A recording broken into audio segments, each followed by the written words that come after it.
Dari jam 20.10 sampai 20.30 positif-positifnya. Tapi ada juga fitrah yang kurang baik. Kita kalau bicara sesuatu mesti objektif menilai. Ada ijabi, positif, ada silbi, negatif. Ada beberapa perkara negatif yang ada pada perempuan. Khuliqatil mar'atu min dhila'. Perempuan itu diciptakan dari tulang rusuk.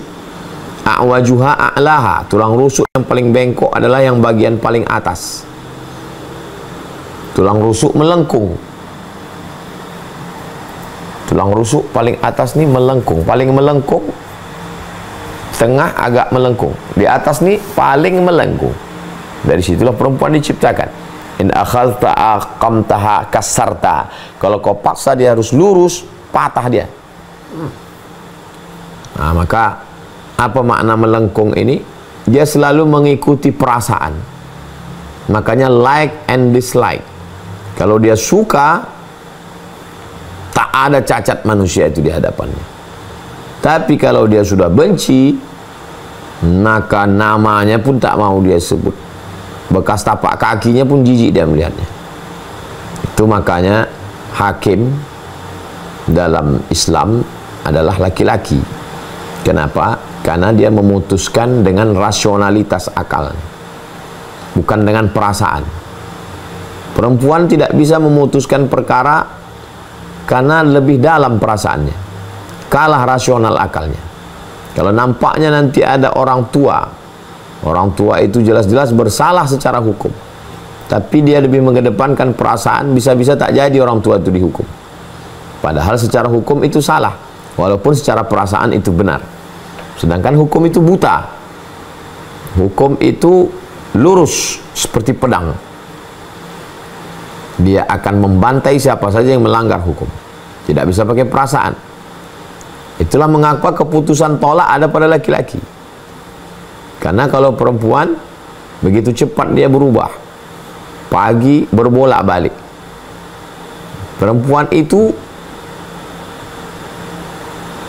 dia katakan tidak, bisa berarti maknanya iya.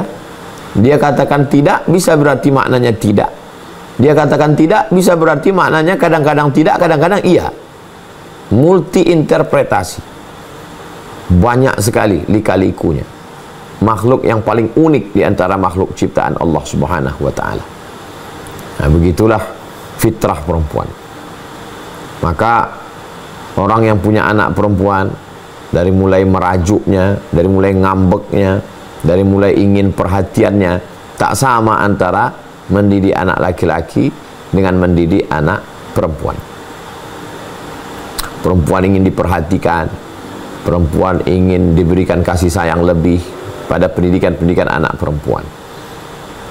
Ini adalah fitrah. Dari kecil lagi sudah terlihat cara memakai jilbabnya, cara memakai sendalnya, cara memakai bajunya. Beda dengan anak laki-laki. Pujian-pujian, Masya Allah, Tabarakallah, ketika kita melihat, walaupun saya tak punya anak perempuan, tapi keponakan-keponakan saya perempuan, saya perhatikan, beda dengan anak saya yang laki-laki.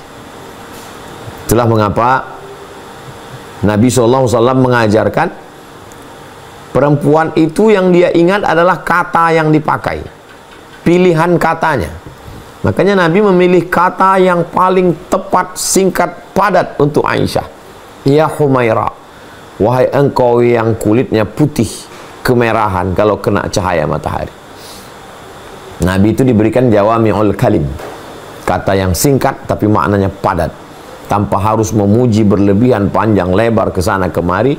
Cukup dia dengan panggilan ya Humaira, wahai engkau orangnya yang putih kalau kena cahaya matahari kemerahan. Di dalamnya ada pujian, tapi juga di dalamnya ada kejujuran, di dalamnya ada perhatian, di dalamnya ada kelebihan, di dalamnya ada keutamaan, di dalamnya ada keistimewaan.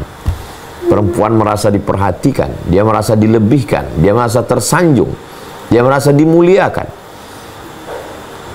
Begitu juga ketika berjalan Nabi saat bertemu dengan orang Yahudi berkata, "Assalamu alayka ya Muhammad." Langsung saja jawaban itu keluar dari mulut Sayyidatuna Aisyah, "Waalaikumsalam wal la'nah." kamu juga mati dan kamu dilaknat oleh Tuhan. Kata Nabi SAW, mahlan ya Aisyah, sabar wahai Aisyah, innallaha yuhibbur rifqa fil amri kulli, Allah suka kita bersikap sabar dalam segala hal.